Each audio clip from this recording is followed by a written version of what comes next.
punya kori tu terbaik. Dia ada story. Kan saya tengok tu bila Ustaz sebut pasal Satu proses. Allah yang kata kalau boleh jangan berputus asa. Assalamualaikum warahmatullahi wabarakatuh dan selamat datang ke Sembang Santai Academy PRBQ. So pada episod hari ni ialah episod yang ke-6. Okey. Sebelum kita mulakan podcast kali ni, buat masa ni kami sedang mencuba setup baru. Jadi tuan-puan semua mungkin akan ada nampak lah macam kejap kami adjust mic lah apa semua kan. Jadi dia akan ada sikit masalah teknikal lah. Kita kan pembetulan teknikal sedikit sebab kita baru nak adjust dengan setup baru ni. Okey, so apa khabar Ustaz Nazmi? Sihat? Alhamdulillah. Okey, so untuk episod kali ni kan, memandangkan kita dah masuk Ramadan ni kan. Jadi tak lama lagi kita nak puasa masuk Lailatul Qadar. Puasa penuh tak? Puasa insya-Allah betul. Insya-Allah penuh setakat ni. Jadi apa ada bau kari kan? Tu yang sahur je. Okey. Jadi salah satu benda yang kita nak rebut dalam Ramadan ialah Lailatul Qadar. Jadi untuk podcast kali ni tajuk dia lah Lailatul Qadar, apa yang kita boleh usahakan sepanjang 10 malam terakhir. Tapi disebabkan tajuk ni dia 10 malam terakhir, kita tak naklah time 10 malam terakhir pun kita kejar kan. So apa kata kita macam ubah sikit podcast ni, selain daripada 10 malam terakhir, macam mana pula sepanjang Ramadan tu macam mana kita nak usahakan untuk Lailatul Qadar tu. Mana tahu kita boleh orang kata menggalakkan lagi kan, supaya lagi ramai orang macam tunggu 10 malam terakhir lah baru dapat kan, macam tu kan. Nanti tunggulah time tu lah kejar tapi kita tak nak macam tu. Kita nak ajak macam orang membiasakan kan, berkiamat tapi selalunya 10 malam terakhir ni dia ada dua kelompok tau. Dua kelompok. Okay, satu kelompok yang beriktikaf, satu lagi iktikaf, kelompok yang beriktikaf dekat Jalan Tar. Dekat Jalan Tar. Itu Kamdaran. Lain macam 20%, 30%. Ya tu lain macam. Allahu Akbar. Jadi insyaAllah kita akan berborak secara santai lah. Mungkin yang episod kali ni tak lama lah, sebab kita just nak borak macam mungkin kita boleh borak macam kenapa pentingnya kita kejar Lailatul Qadar ni kan. Sebagai seorang Islam, kenapa? Apa pentingnya? Pemahaman anda lah. Mungkin apa dari segi pemahaman ke, ataupun dari segi orang kata macam, kalau katakan contoh untuk orang yang mungkin orang biasa yang tak biasa kan, ataupun biasa. Yang tak biasa nak buat Lailatul Qadar, bunyi dia macam bunyi lah kan. Ataupun tak selalulah ada orang macam tu kan. Macam orang yang mungkin tak biasa orang kata bangun malam kan, mungkin ni kali pertama dia kan.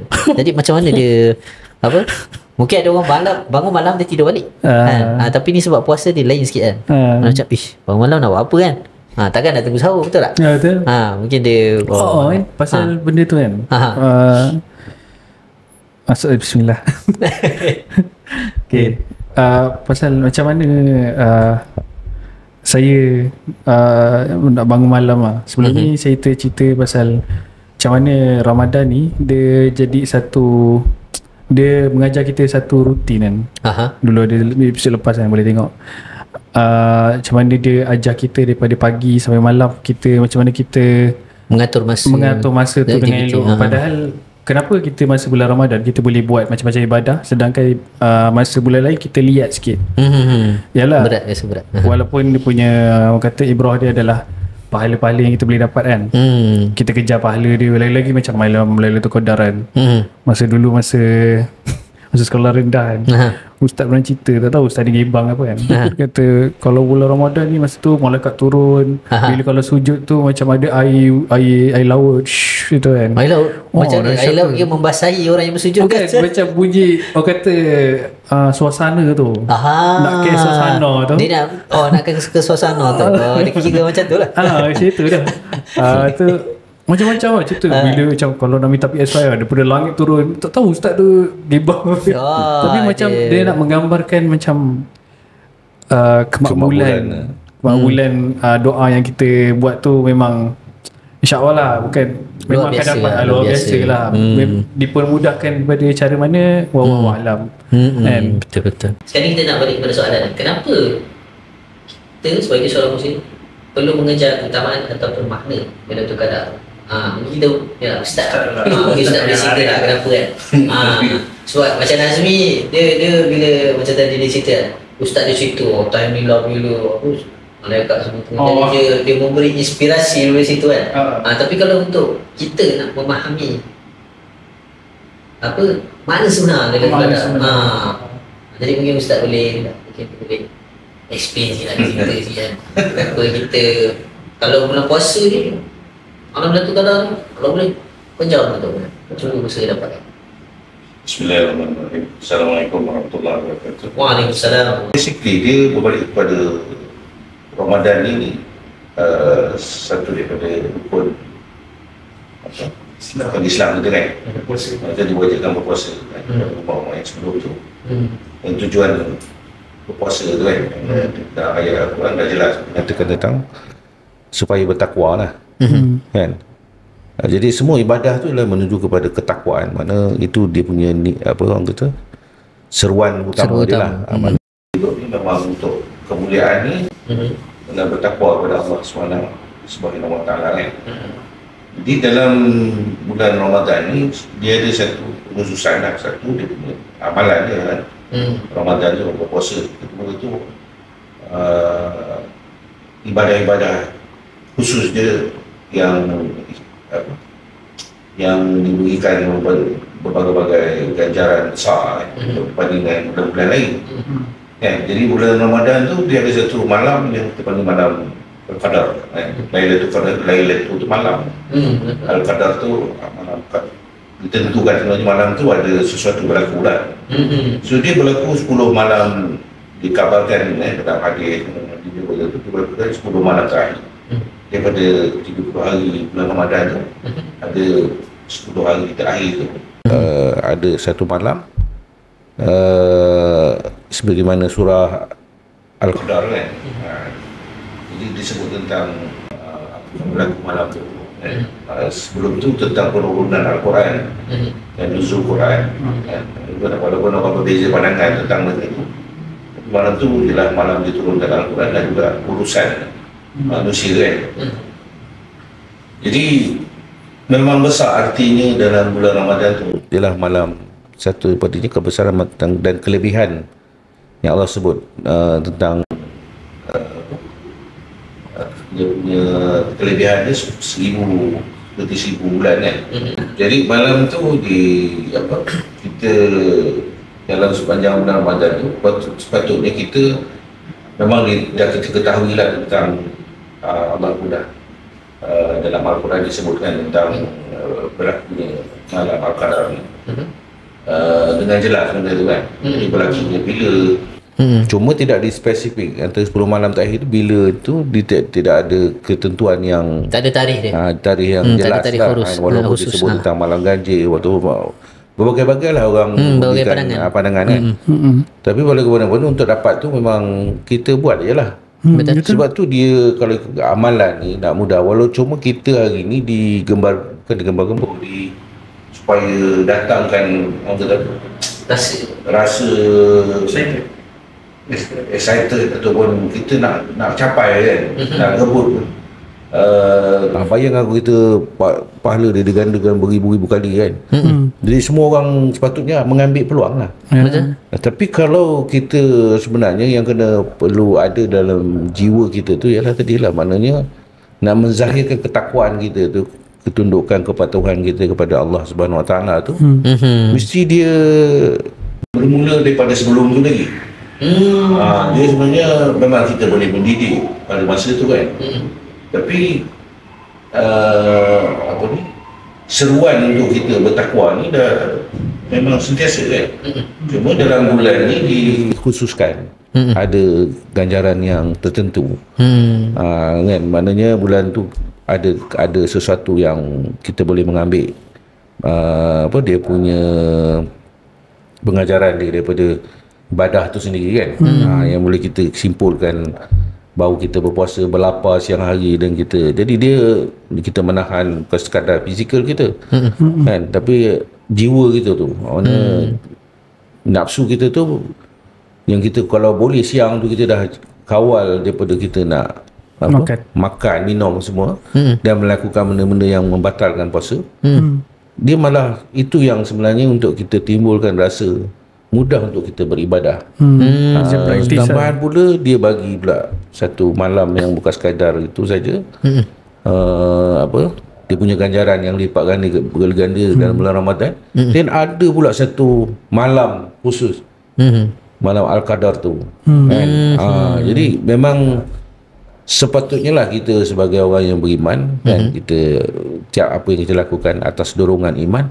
Ini satu yang sangat besar, kan, nilai dia yang Allah bagikan kepada umat Nabi Muhammad sallallahu alaihi wasallam. Jadi kalau kita tengok saranan kan, alim ulama semua, kan, daripada para sahabat dulu, daripada Nabi sampai sahabat sampai para ulama hari ni.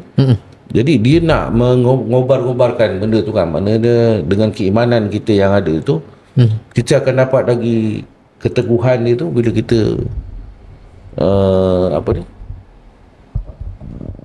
bila kita melakukan ibadah tu dengan cara yang lebih khusyuk lah, kan. Boleh. Jadi bila kita lakukan benda tu dengan niat yang betul, kan, usaha yang betul, jadi kita akan dapat lah. Cuma kita kena latih lah. Memang kita beriman ni, kita kena sentiasa berusaha untuk kita tambahkan nilai kehusyukan kita dalam ibadah, kan. Maknanya kita merasakan apa yang Allah dah tetapkan dalam Al-Quran, kan. Maksudnya apa yang Nabi contohkan tentang iman, tentang Islam, tentang ihsan, kan. Itu dia punya basic dia. Mana untuk membina keteguhan hati kita tu berdasarkan prinsip ni. Bahawa kita ni bila kita takwa ni, kita sedar tentang apa yang kita lakukan tu untuk apa. Tujuan dia apa. Macam Nazmi cakap tadi, mana dia latih tu untuk tujuan apa. Mana kita nak bersolat untuk tujuan apa. Kan, kita bangun untuk tujuan apa. Jadi bila kita ada dalam jiwa kita tu dah disemai beberapa tahun yang sebelum tu, kita pun melakukan ibadah yang berterusan, kita akan ada rasa kecintaan kita kepada Allah tu timbul, kan. Bila kita nak solat tu, kita rasa, kan, dia takkan yang kita rasa ngantuk ni semua sebab kita fikir benda tu susah. Dia satu benda yang macam keterpaksaan, macam satu orang cerita tapi dia tak masuk dalam hati kita. Tapi the moment kita tahu takwa tu, nilai dia, barulah kita akan rasa kita nak beribadah walaupun kita rasa macam susah nak buat, tapi dia akan jadi satu benda yang sangat seronok bila kita melakukannya. Maknanya dia jiwa kita tu akan dapat merasai benda tu, kemanisan yang Allah kata, yang Nabi katakan manis halawatul iman, kan. Maknanya kita rasa seronok kita baca, kita faham, kita sedang sepertinya kita ihsan tu lah, maksudnya kita sedang seolah kita melihat Allah, kan. Dan kita rasa kalau tak boleh, Allah tetap melihat kita, kan. Jadi kita akan dapat perasaan tu. Sebab itu orang dahulu kalau kita tengok dia buat ibadah macam Nabi pun, bila beribadah dia baca, macam kita rasa kalau baca dalam solat, baca satu juzuk tu dah rasanya dah melampau, kan. Kita bincang orang sakit, orang ni gitu. Satu juzuk baca satu Al-Quran. Satu juzuk Al-Quran. Satu rakaat. Dia satu rakaat ke apa, kan. Dalam satu, macam Nabi baca rakaat pertama je dah berapa surah dia baca, kan. Dia dah surah dah berapa dalam tu berapa juzuk, kan. Kita bertikai, kan, lambat lah, gini lah, panjang lah, orang susah sebab kita fikir fizikal kita. Kita bukan fikir atas dasar hati kita, hati tu, kan. Jadi bila hati tu dia dah dekat dengan Allah, dia apa pun dia baca, dia tak sedar, kan. Macam kita lah Khalid, kan, kita main game, mana kita sedar dah berapa jam kita duduk situ.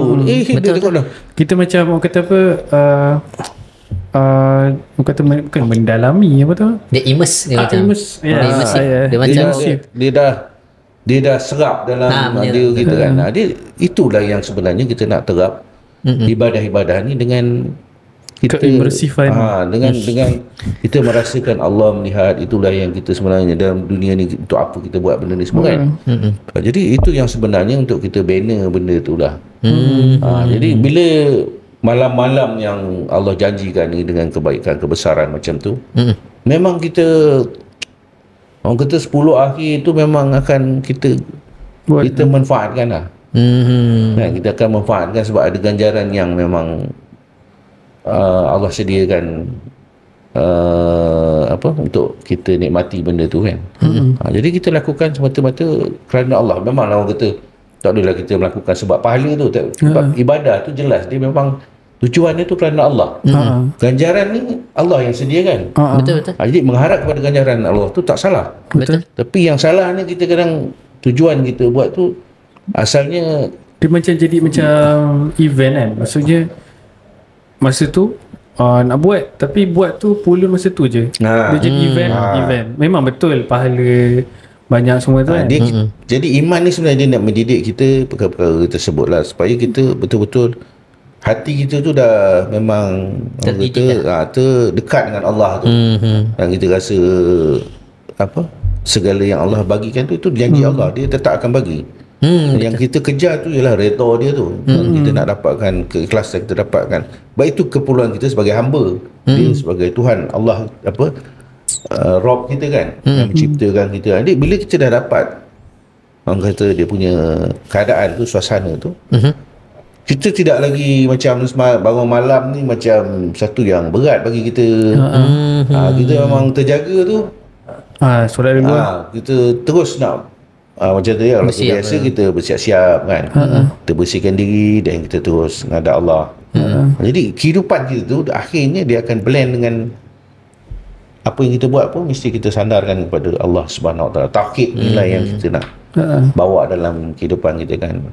Yang tu yang kita sebenarnya nak capai tujuan tu kan. Cuma hari ni kita cerita benda tu mengikut keadaan hari ni kan. Maknanya kita macam seolah-olah macam bila Ramadan ni kita jadikan satu macam satu orang kata satu nak kobarkan semangat orang. Orang cakap ni lah pesta bulan pesta ibadah. Kadang wording tu mungkin sesuai tak sesuai bagi setengah orang kan. Kita macam sebab kita nak bandingkan pesta orang pergi bawa bazar, pergi makan kan gitu kan. Maksud dia saya bagi saya sendirilah secara personal, saya tak berapa suka gunakan istilah tu sebab dia tak membawa kepada nilai dalaman tau. Betul, rohani keimanan, rohanian. Bila kita rasa dengan Tuhan ni, kita rasa nilai dia tu lain tau. Tuhan ni dia yang mengurus kita, yang menghidupkan kita, yang jaga kita, yang beri rezeki kat kita. Kita kena ada satu adab yang betul, adab yang betul lah kepada adab Allah. Bukan kita rasa ni nak pesta, kita nak semua. Kita kena didik diri kita supaya inilah tujuan kita hidup kan. Dia akan bawa ke situ. Sebab tu ibadah-ibadah ni untuk kita bina hubungan kita, kedekatan kita dengan Rabb kita lah. Itu tujuannya. Maknanya antara kita rububiyah kita dengan uluhiyah, maknanya kita merasai dialah Tuhan yang mencipta kita, yang menghidupkan kita, yang beri rezeki kita, dengan kepatuhan kita tu dalam kita melakukan ibadah tu, barulah dia jadi. Kita akan rasa nikmat apa yang Nabi sebut tu lah kan. Nabi pun bila orang kata Nabi bangun malam untuk bersyukur kepada Allah tu kan, bengkak-bengkak kaki kan. Dia kata sedangkan Nabi tu dah dijamin syurga, betul, syurga dan sebagainya kan. Tapi dia tetap nak buat benda tu sebab dia nak menzahirkan rasa kesyukuran kita kepada Allah Subhanahu Wa Taala. Itu yang kita nak capai sebenarnya. Betul. Dan sentiasa. Jadi syukur ni lawan dia kufur lah. Betul. Mensyirikkan Allah apa semua dalam bentuk-bentuk apa pun. Itu kufur lah.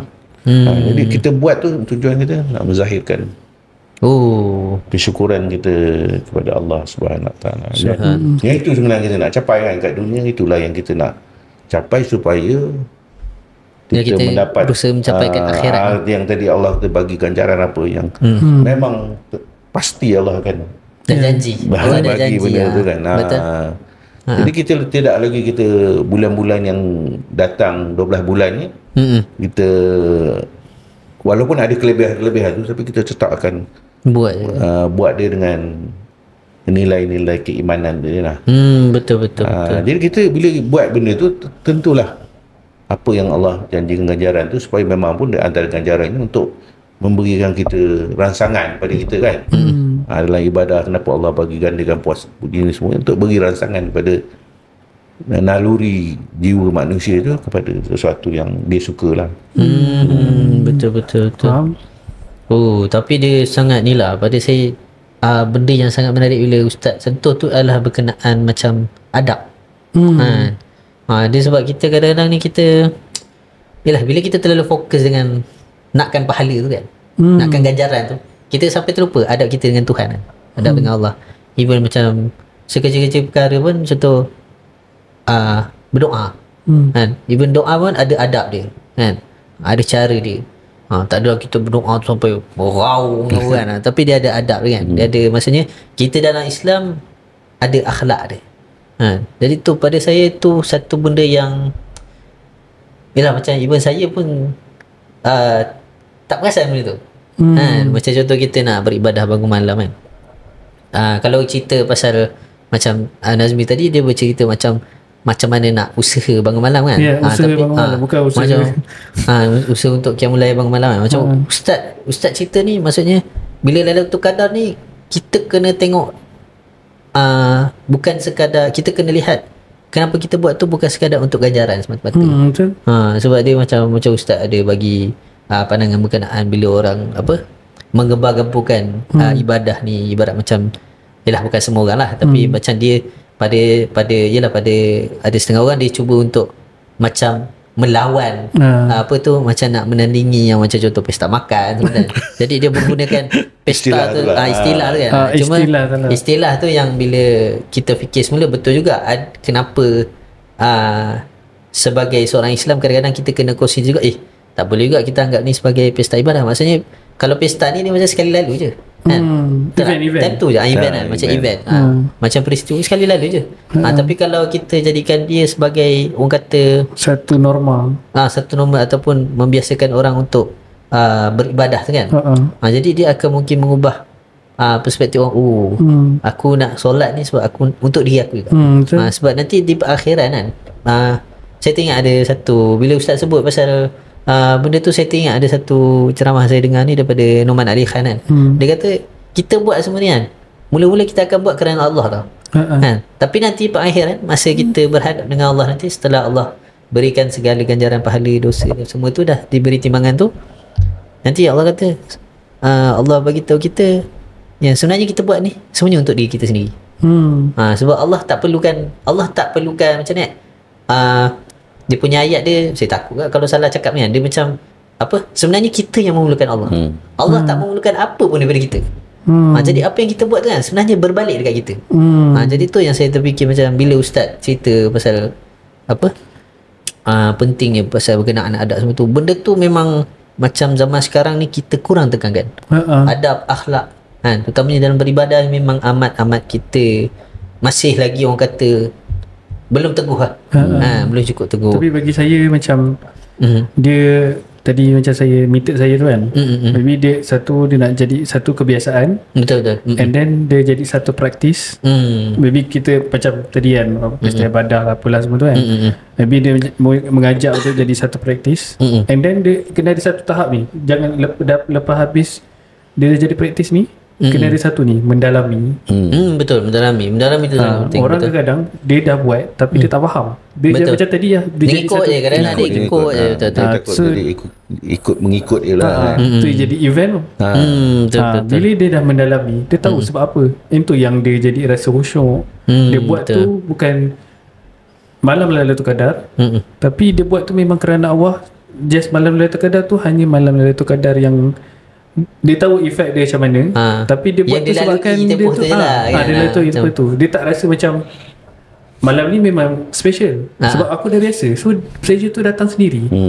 Dia tak perlu mengharapkan macam hari ni special, aku kena doa macam-macam ni, mustajab semua ni kan. Tapi masa tu dia datang, memang Allah dah bagi dah, benda tu datang sendiri. Aku tak perlu pun macam nak carilah apa semua tu kan.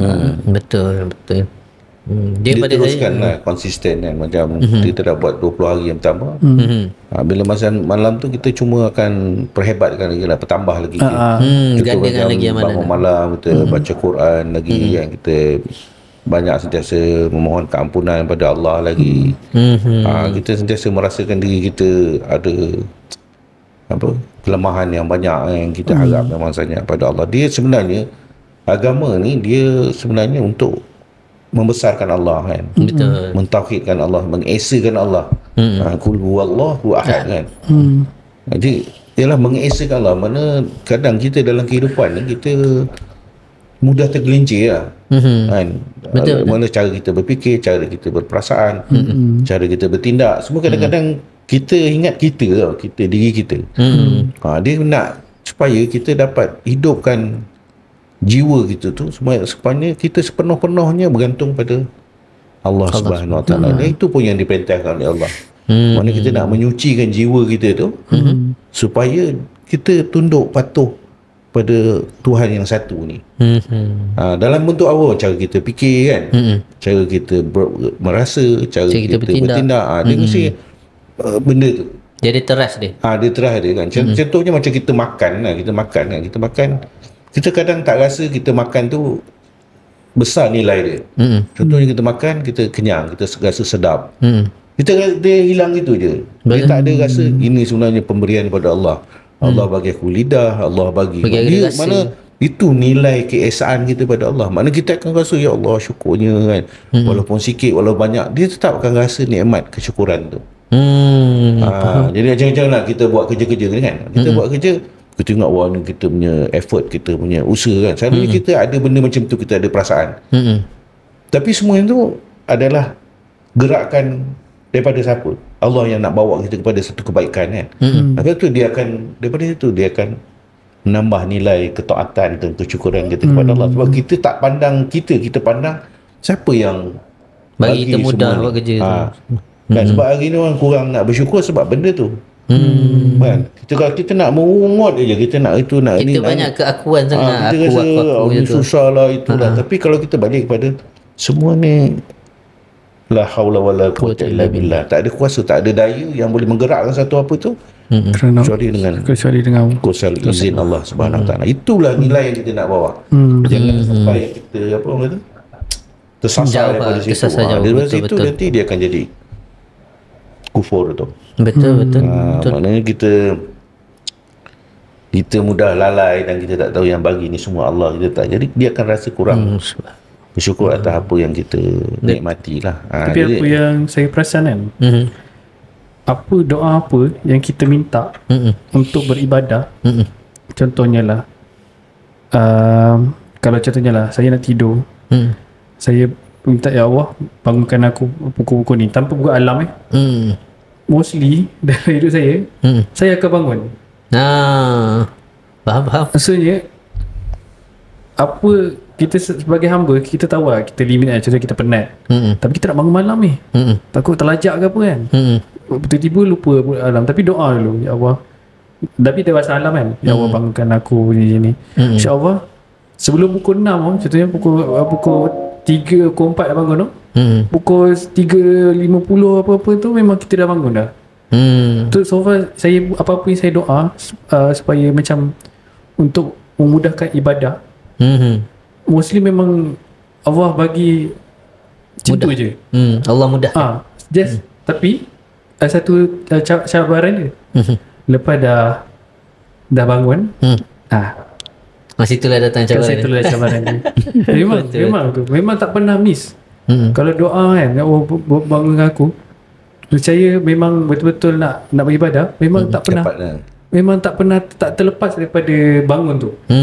Dia nak fikir je. Masa tu kita akan tindakan kita, pilihan kita. Allah dah makbulkan kita ini. Tapi kita nak bangun ke tak? Betul. Tapi mostly macam tu lah. Kalau even susah ke apa, ya Allah, sesungguhnya aku beribadah kepadamu ya Allah. Ni apa, memudahkan urusan ni kan. Memang Allah akan memudahkan. Sebab kita tahu kita ni hamba, tak ada apa-apa kan. Allah je yang kita mohon je lah. Kita sentiasa nak memohon, keep memohon. Betul. Sentiasa berdoa, minta dengan Allah. Sebab tu kalau kita tengok dalam doa yang Nabi ajar pada Aisyah kan, hanyalah doa minta ampun kan. Maknanya nilai pada Allah Ta'ala, nilai keampunan. Ada banyak yang kita lakukan, mungkin kesyirikan yang taklah kita tak rasa sampai syirik yang orang kata menyembah sampai berhala itu dah bukan jauh syirik dah. besar lah. Syirik besar kan. Ni benda-benda yang kecil-kecil ni yang kita tak perasan. yang kita tak perasan. Ni itulah yang kadang-kadang dia akan memberikan kesan kepada rohani biasanya. kerohanian kita, kehidupan cara kita berfikir kita, cara kita fikir, cara kita secara tak langsung mengubah. Kita langsung menafikan kita dengan kekuasaan Allah SWT kan. Tapi kalau kita bawa pada benda tu, dia akan jadi apa juga itu kita mohon, memang Allah sangat mudah nak memakbulkan lah kan. Memang Allah dah janji kan, kita mohon Allah makbulkan. Tapi kita kena ada perasaan yang Allah lah yang Tuhan kita, yang kita kena besarkan dalam apa pun konteks yang kita lakukan kan. Betul. Waktu kita fikir kan, kita kadang-kadang kita fikir kita ada masalah, kita fikir macam mana aku nak buat ni. Kita lupa sedangkan Allah ni yang nak mengatur. Tuhan kita yang menyelesaikan semua masalah, yang ketahui apa masalah kita. Betul, dia macam apa-apa masalah tu dia memang kena selesaikan seorang. Maksudnya dia je dia je yang boleh ni, dia je yang ni. Tu yang dia sakit tu. Kita zikir daripada kita fikir. Fikir tu memang kena fikir. Tapi kita ada limit kita yang kita boleh fikir kadang-kadang kita. Tapi kita nak cuba nak paksa diri kita memikir sampai ke orang kata benda yang beyond kita boleh kawal kan, ataupun selesaikan. Kita selesaikan. Tapi better kita letak tu kepada Allah. Ya Allah, Macam Nazim cakap, mana kita terus minta pada Allah dulu. Then along the way tu kita start buat sesuatu tindakan. Slow kan. Slow. Yang tindakan ni lah sebenarnya kita harap bantuan daripada Allah. Daripada Allah Subhanahu Wa Taala.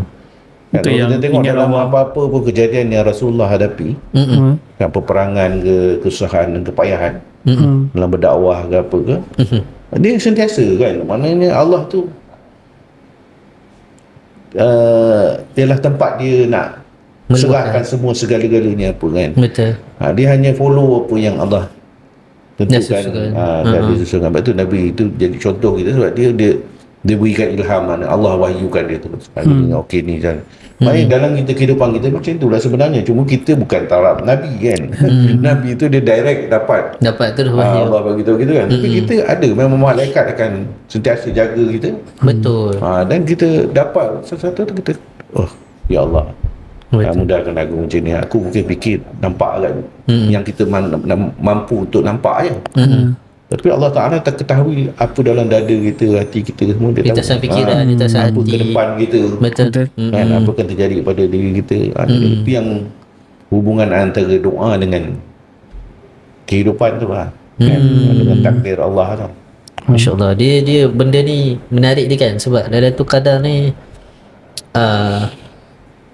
dia bukan saja satu momen yang sangat istimewa untuk orang yang bersungguh-sungguh nak menghadap Allah, tetapi simbol ketakwaan kita tu sangat kuat bila dekat situ kan. Sebab tu dalam malam Al-Qadar kan, malam yang Allah tentukan. Takdir tu kan. Dia ada yang takdir sudah ditentukan oleh Allah. Sebelum azali lagi kan, 50,000 tahun sebelum diciptakan tu Allah dah tulis dah. Ada yang ditakdirkan kita untuk tahunan. Itulah katanya lah malam Al-Qadar. Sebab tu kita disuruh bersungguh-sungguh. Sebab tu dia yang penting tu ialah bagaimana hati kita dengan Tuhan tu. Sebab tu ibadah tadi tu untuk mendekatkan kita dengan perkara tu. Bila kita solat, bila kita puasa tadi kan, dia kita nak merasai bahawa Allah lah Tuhan aku.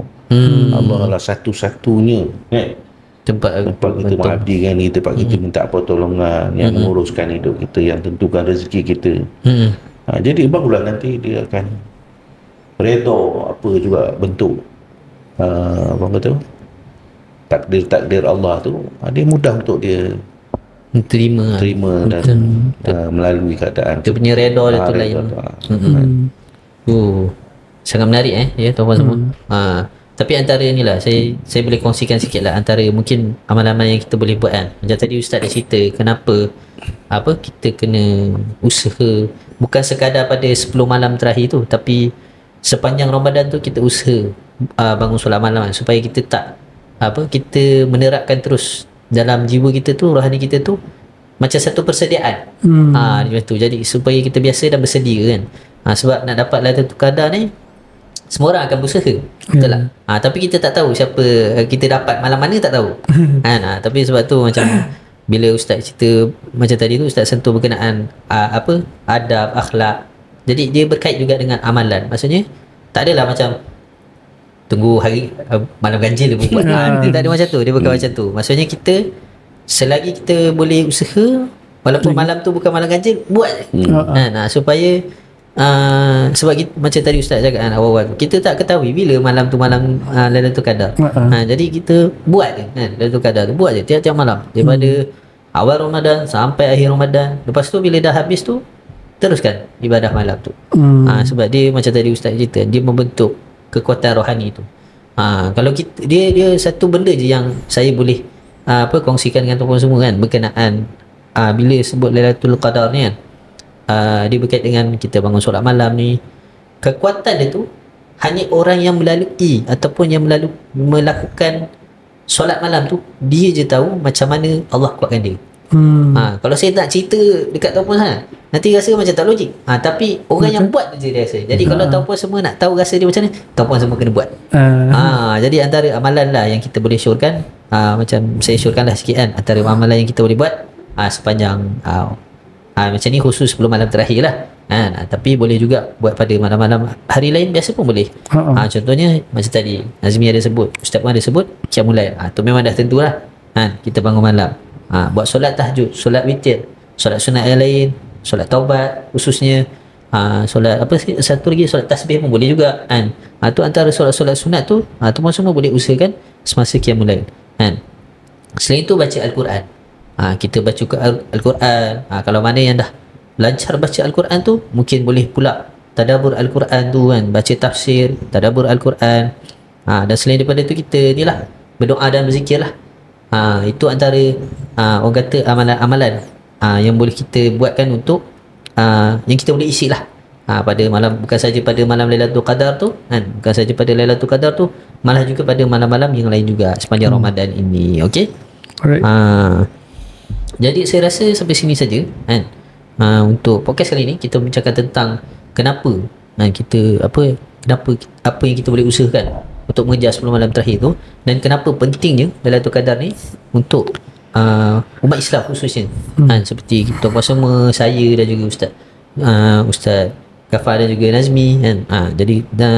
Jadi semoga podcast kali ni sikit sebanyak memberi, orang kata, membuka perspektif yang berbeza lah tentang macam ni rupanya Lailatul Qadar. Sebenarnya selama ni aku faham dia lain. Macam ni rupanya kita nak usaha mendekatkan diri kita dengan ibadah ni kan, mendekatkan diri dengan Allah. Macam ni rupanya pendekatan yang mungkin sebelum ni pendekatan sebelum ni kita tak boleh kata pendekatan tu satu pendekatan tu yang salah. Cuma kadang-kadang usaha kita tu dah bagus dah. Cuma kadang-kadang mungkin niat kita perlu betulkan, ataupun usaha itu kita perlu perbaiki lagi. Dan itulah sebenarnya hidup kita sebagai seorang Muslim. Sebab kita setiap hari kita akan sentiasa memperbaiki diri kita untuk menjadi yang lebih baik daripada hari semalam. Okey. Jadi kepada tuan semua, terima kasih kerana menonton podcast kali ni, iaitu yang episod ke-6 ni. InsyaAllah kita akan ada episod yang ke-7 lah. Episod 7 ni rasanya dah nak dekat raya dah masa tu. Kita nak dekat raya. Tapi topik tu menarik sikit. Dia ada berkaitan dengan raya, insyaAllah kita akan bincangkan. Okey. Jadi semoga kita berjumpa pada podcast yang akan datang. Assalamualaikum warahmatullahi wabarakatuh. Waalaikumsalam warahmatullahi wabarakatuh.